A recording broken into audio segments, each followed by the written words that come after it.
By coming out today, talk about our 2011 recruiting class. We think it's a good bunch. We're excited that we actually signed about 31 out of about 38 guys we went after. So percentage-wise, it was pretty good this year.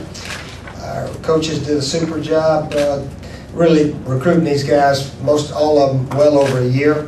And as we all know, recruiting is not just a 9-month, but sometimes a 1 to 2 year process of hanging with these guys, getting to know them and developing relationships and so forth. So our assistant coaches did an excellent job, and our players on campus also.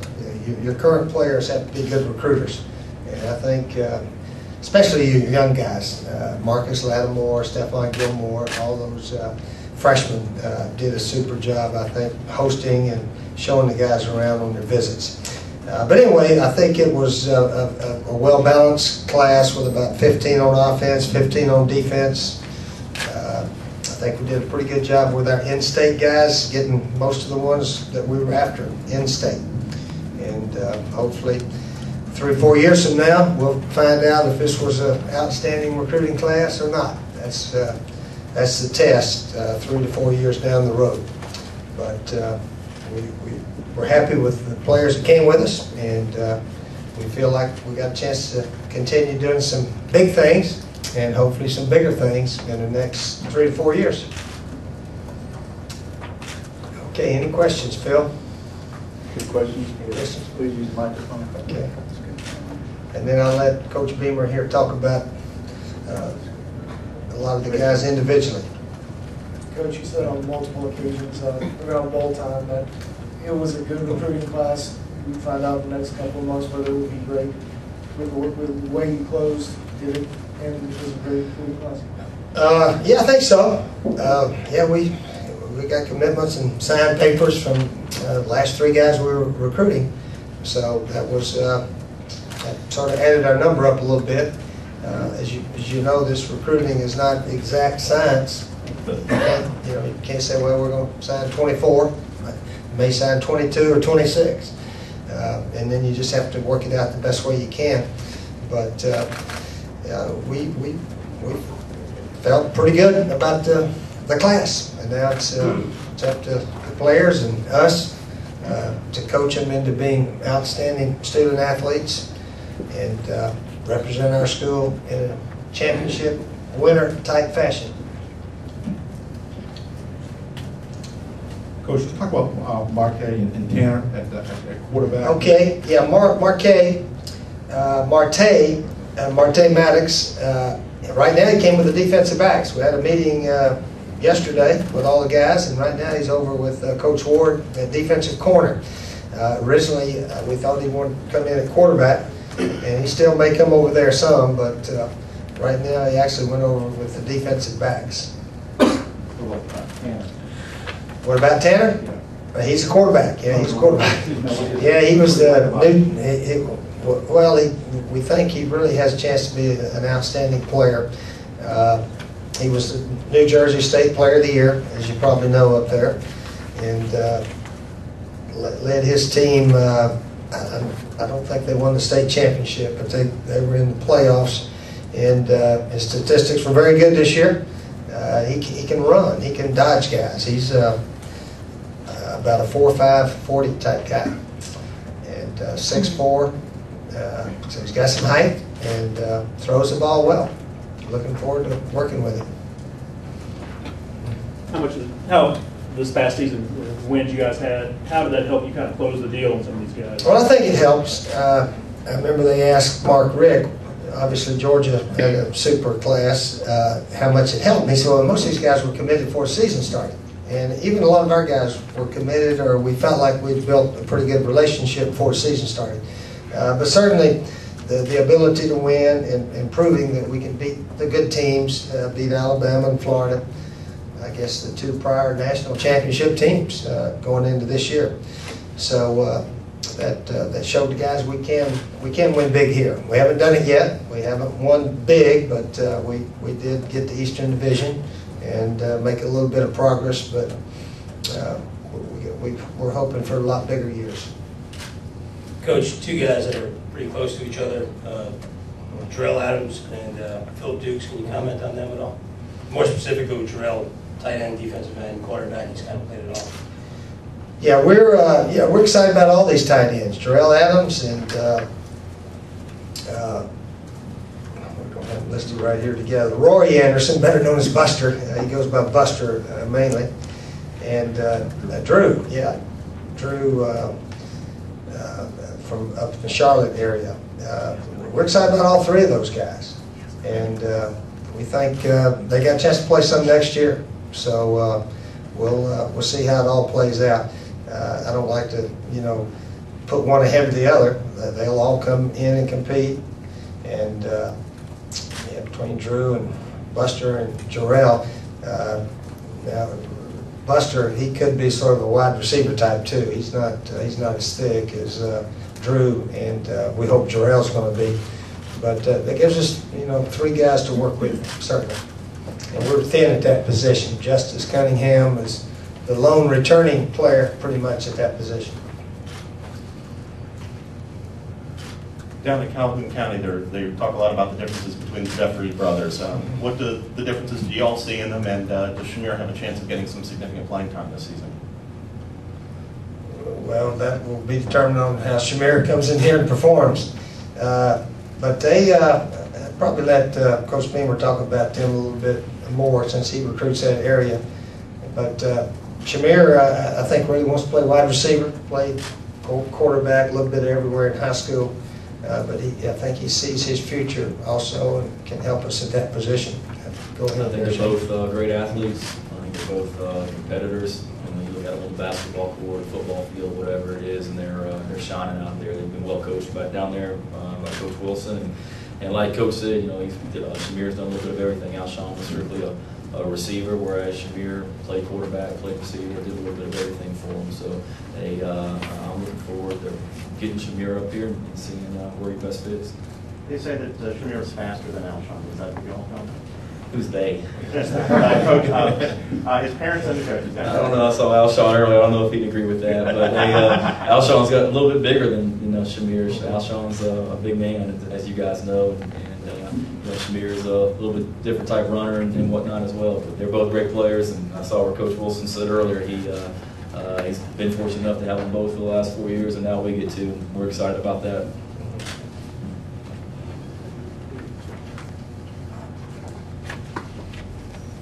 For Steve and for Shane, how strange is it to be waiting on one guy, and how important is one guy theoretically toward how you feel about this class? Well, we can't talk about that one guy. That's against the rules to talk about him. Somebody was asking if that was disruptive to your recruiting class, but I don't think it's that disruptive. Anyway, we're all just waiting it out, like probably some other schools are at this time. Shane, how big an impact will that one decision have on how y'all feel to come out of here? We feel pretty good. Obviously, we feel real good about this class at this point, and obviously, like you said, there's it's a new situation for me. I've never been a part of that. I know there was a couple guys last year across the country that did that and waited, but it's a new one for me. But obviously, at this point, that guy, the person we're talking about, is a pretty good player. So it would be a big impact on this year's class, but it's already a really good class at this point. We feel like.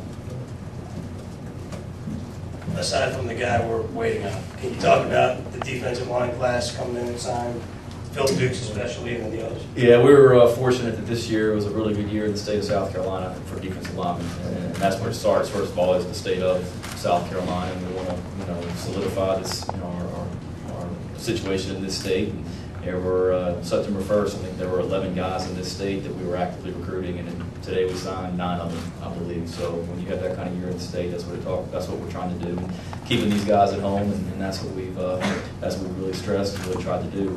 As far as defensive line goes, everybody in the country is trying to sign defensive linemen, and we were fortunate that this year there were a lot of really, really talented defensive linemen in this state, and obviously we were battling everybody for them, a lot of the best teams across the country. But when you can sign that kind of those kind of defensive linemen out of your own state, it makes it a whole lot easier.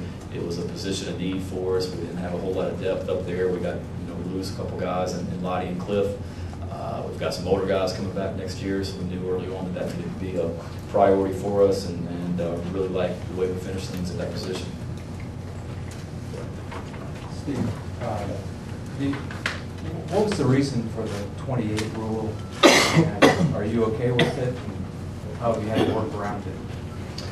Yeah, the 28 rule was put in this year. I think Ole Miss signed 34, 35 or something, and they knew they weren't coming to their school, and so the athletic directors, presidents, or whoever got together and said you can only sign 28. So it sort of makes it a little different than in the past, because you could sign like 3 or 4 or maybe even 5 guys that are questionable whether or not they qualify. And it always worked out for us, the ones that didn't make it, and we could bring in the 25. So it makes it a little different now. Do you think it's a good rule? I don't know if it's a good rule or not. I really don't. I think it's here to stay, so I might as well like it. Steve, going back to Monday, you got a player that you wanted, and then Tuesday you got a player that you wanted, and today you got a player that you wanted. You didn't lose anybody. Is this the best finish you think you've had? And I know you still have the one dude waiting, but is this the best finish you think you've had in South Carolina? Well, we going into today, we felt like all these guys were going to sign, and thus far we have. I think there's one piece of paper that's across the country somewhere, so there hasn't been any surprises that much. Of course, just this past week, we got commitments from Jarrell Adams and Philip Dukes, and our linebacker, Cedric Cooper, was a local addition this week. So we got our last 3 guys, so that's good. And again, I was watching the recruiting show, and we all look at the recruiting rankings and so forth. I think we're 24 in ESPNU last I looked, and that's probably, most of them will probably be 20, 25, somewhere in there, which is fine. And they were talking about Virginia Tech is never very high in the recruiting rankings, and every year they're competing for or winning the ACC. So recruiting is very important, don't get me wrong, but it's not everything. And I think Urban Meyer said 3 years from now, nobody will give a dang where you were ranked in recruiting. But everybody cares today, because we all look at it, and it does give you hope or a little boost, because we are competing in that area this time of year also. But it was also interesting that 2 of the guys working television today, Randy Shannon had the #1 recruiting class in 2008. Urban Meyer had the #1 class last year. And both those guys were working television. Now, Urban left because of health reasons, or stress or what have you. But the other guy got fired. So obviously, what's most important, very important to get good, solid players here. Whether or not they 5-star or 3 stars. But after that, it's how the coaches develop their players and how the players really develop themselves. The commitment level that they have is I think, most important. And we believe we got a good bunch of character young guys here that are ready to come in and try to help us win the SEC.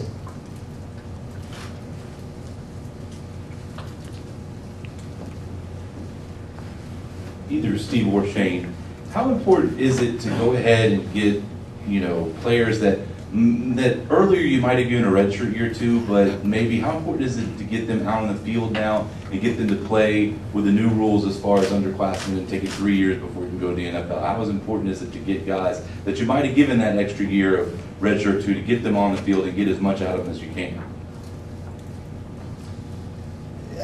The way we do it, and I think most schools do it, is if he's good enough to play his first year, he plays. If he's not good enough to help you, then don't play the young man. Now you're talking about guys that are good enough to go to the NFL, and obviously most all the players you sign believe they're going to go, and when in actuality they're not going to go. Only about 2% or so get an opportunity to go. But anyway, if they're good enough to help your team, we do play them the first year and go from there. And if they're not going to play much, then we try to go ahead and redshirt them. If they last 5 years, that's fine. but it is getting a little more unusual that you do not have many fifth-year players. We still hope to have a lot of fifth-year offensive linemen if we can. So that's just the way we do it right there.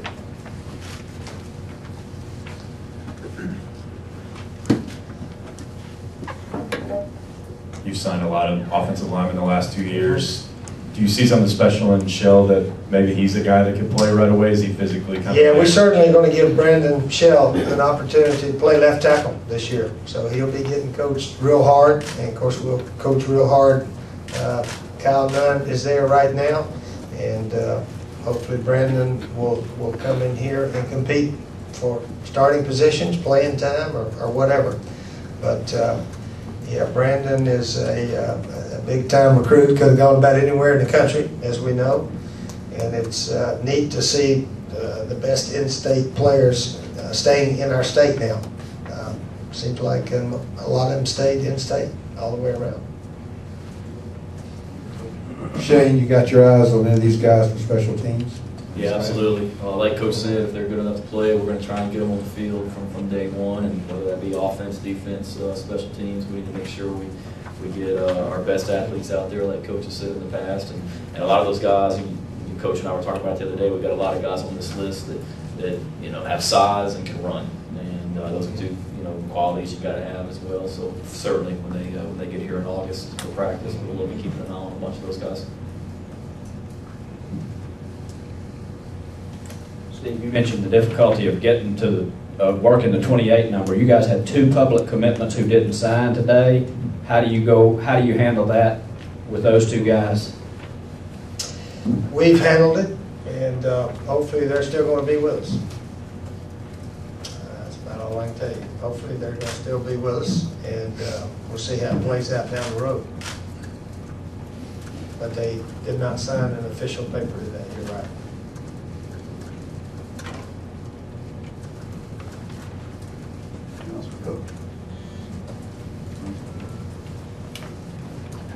How are you going to refer to do the Dixon boys have nicknames? Or Northwestern, one of them went to Northwestern, one went to South Point. We call them South Point Dixon and Northwestern Dixon.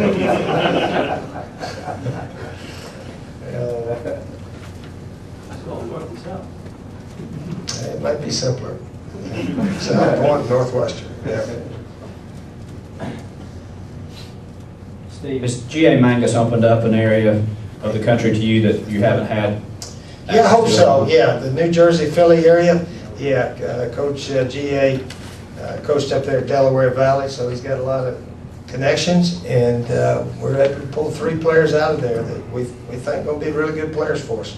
Sheldon Royster, defensive back, safety type player from St. Peter's Prep there, right across the river from New York City. And of course, Tanner McAvoy, and then we can't talk about the other one. Paper hadn't come in yet. That's right. Yeah, that's right. Anything else for Coach? All right, but we think it's a good bunch of guys. Good group of guys. Yeah.